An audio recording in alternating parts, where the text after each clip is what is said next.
One. Hello and welcome to our breakout room where we're talking about a heart-healthy diet with Allie Redding. Allie is a registered and licensed dietitian with HeartHealthy East Texas, working in the Pritikin Cardiac Rehab Program. We're so happy to have you here, Allie. Thanks, I'm happy to be here.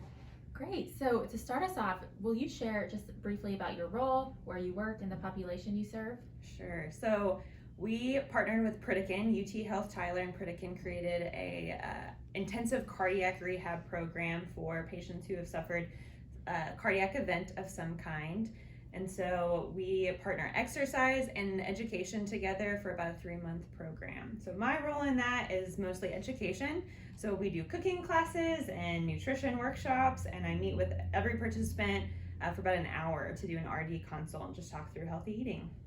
Wow, that is fantastic. Yeah, it's fun. That's a great resource in our community. Yeah. So to kind of give us a framework today, what are the basics of a heart-healthy diet, and what should we be mindful of when we pick our meals? Right. So low sodium diet is one of the things that we talk about a lot because high sodium intake is correlated with increased blood pressure. So we talk about ways that you can substitute things to reduce salt in your diet, and then reduce saturated fat, specifically saturated fat. Not all fat is bad, but we do want to try to decrease saturated fat because it can increase cholesterol levels. And then increasing fiber intake from our fruits and vegetables can decrease cholesterol levels and actually help with blood sugars as well. So those are kind of the 3 components we focus on most.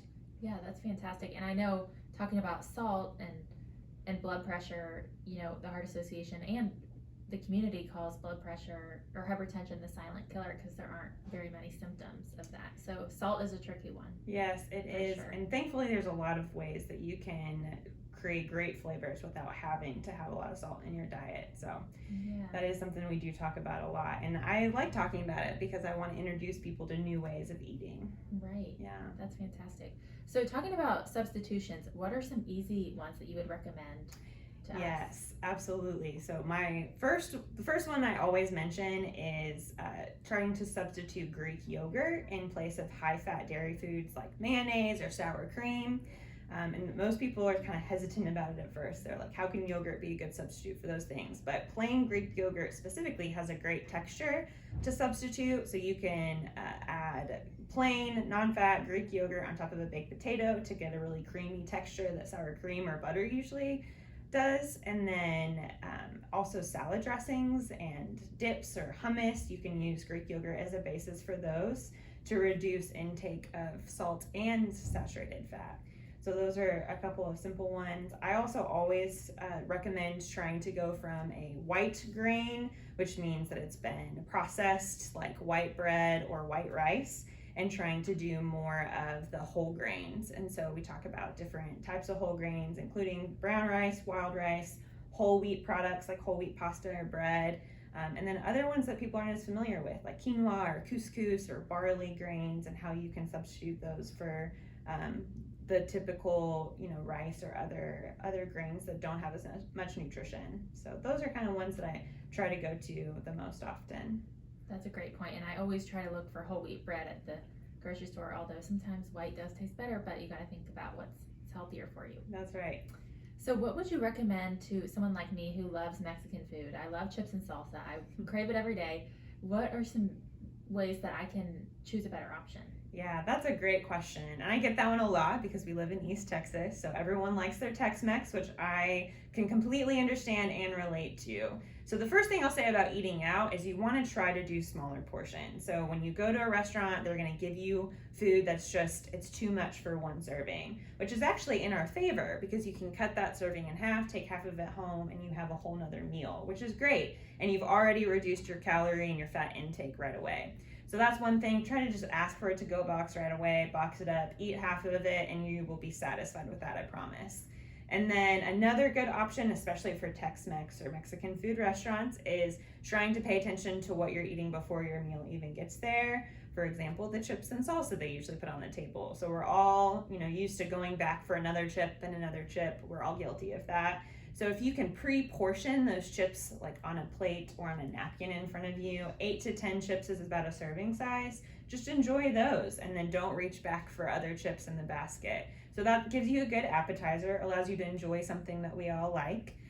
Salsa is actually pretty healthy, so go ahead and use that as part of your appetizer. Guacamole is made from avocado, so it's a healthier fat, but it's still high calorie. So be careful about portion size there, and then just skip the queso. We don't have to have that at every time we go out to eat. So those are two things that I would say, be mindful of when you're eating out. Another option in place of chips would be to ask for warmed flour or corn tortillas. So then you're not getting the fat from frying the tortilla in the first place, so that's lower calorie as well. And it serves as a pretty good vessel for that salsa. So give that a try next time you're at a restaurant. Yes, absolutely. And tortillas are just as delicious. Yeah, they are. It's a good substitution. Absolutely. So one other question I have is, I know that a lot of us have intense cravings sometimes, and sometimes we're tempted to eat when we're not hungry. What do you have to say about that, and how can we set ourselves up for success in that area? That's a good question, and it can be hard sometimes because we, especially in our busy culture, are distracted eaters. So we eat on the go, we eat in front of the television, we forget to eat all day, and then we come home and we eat too much for dinner, and then we go to bed. So none of those things are actually conducive to a healthy lifestyle. So a better option would be to try to practice mindful eating. So paying attention to when I'm hungry and when I'm full. So whenever you start to get hungry, go ahead and honor that with a snack at the very least, or maybe it's time for you to have your meal. So just kind of pay attention to what your body's telling you. Sometimes we overeat because we're not mindful of how full we are either, especially if you're eating with friends or eating in front of the television. That's one thing that can be hard to recognize. So, eating slowly and then just putting down the fork every once in a while and assessing, okay, how full am I? So that prevents you from overeating because it gives you time for your hormones in your gut to signal your brain that it's time to stop, that you don't need anymore. And then just remember that you can always eat again when you're hungry, but you just want to pay attention to the times that you're eating when you're not actually hungry, and it might be emotional eating or distracted eating just to fill time because you're bored. So those things can be harder, especially if you're trying to lose weight. Those are great tips. And so speaking about heart-healthy meals, what is your favorite heart-healthy recipe? Oh, I am all about simplicity, especially when it comes to cooking. I do advocate for cooking just because I know that it's healthier for all of us, but I don't like to do dishes. So I'm a big fan of one-pot meals. You just put everything in one pot and you make a soup or a chili or a stew, and then you only have one dish to clean up at the end. So one of my favorites is called Three Sisters Stew, and it utilizes corn, beans, and some sort of squash. It can be summer squash, it can also be winter squashes. My favorite is butternut squash just because it has a sweet flavor. It's very rich and it's very good for you. So you put those three and then use some low sodium broth as your base. Add in whatever vegetables you want. It's a good leftover meal because you might have some vegetables that are about to go bad in your fridge, and you can just saute those in there. And then my favorite thing about cooking at home is you get to make it your own with the different spices that you use. So as long as you're not adding salt, you can add as much as anything else that you want to add. So my favorite is chili powder and cumin. I always start with that, some onion and garlic, and then your options are pretty much endless because you can add whatever you want. Make it spicy by adding red pepper or a jalapeno or red pepper flakes would be good options for that.